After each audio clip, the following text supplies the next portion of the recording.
भारत का जंगी जुनून मैदान में शिकस्त खा चुका है। अब वो चुप करके बैठने वाला नहीं है।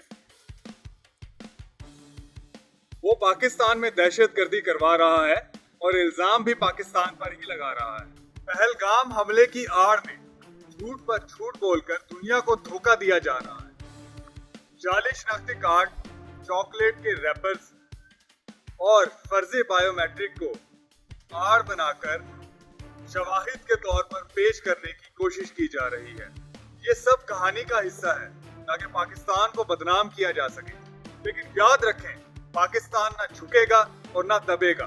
भारत का असल चेहरा तो बेनकाब हो चुका है। वो खित्ते का अमन तबाह करना चाहता है, लेकिन पाकिस्तान हर मकाम पर डट कर जवाब देगा। अब बात करते हैं रिसेंटली इंडिया की जानिब से की जाने वाली हरकत की। इंडिया ने पहलगाम हमले के बाद पाकिस्तान पर संगीन इल्जामात आयद करते हुए ये दावा किया है कि हमले में मुलविस तीनों शहरी पाकिस्तानी थे। भारतीय फोर्सेस ने एक सो कॉल्ड ऑपरेशन महादेव के नाम पर इन तीनों शहरियों को कत्ल किया और इनके कब्जे से पाकिस्तानी शनाख्ती कार्ड और डॉक्यूमेंट्स बरामद करने का दावा भी किया। इसके अलावा पाकिस्तान के शहर कराची में बनी हुई चॉकलेट्स भी बरामद करने का दावा किया है।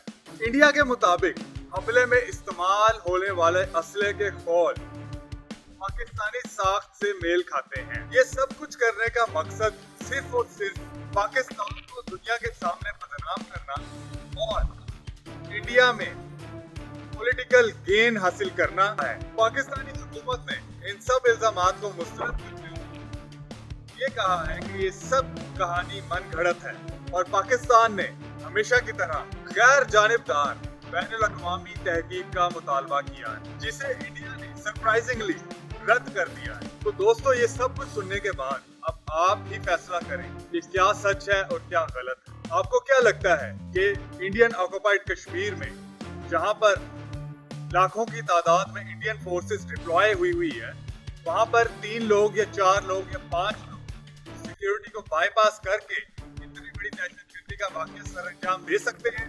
अगर इस मनगढ़ंत बात को सही मान भी लिया जाए, क्या इंडियन फोर्सेस नाकाम हो चुकी है? इनके सिक्योरिटी इदारे इस काबिल नहीं है कि वो इस तरह की चीजों को रोक सकें? तो दोस्तों, मेरी राय के मुताबिक अगर इंडिया वाकई ही सच्चा है तो सबसे पहले अपने सिक्योरिटी इदारों को मजबूत करें, पाकिस्तान पर इल्जाम तराशी बंद की जाए। दोस्तों, आपका इस बारे में क्या ख्याल है?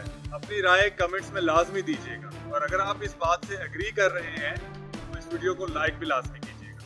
Thanks for watching. Next video तक के लिए अल्लाह हाफ़िज़।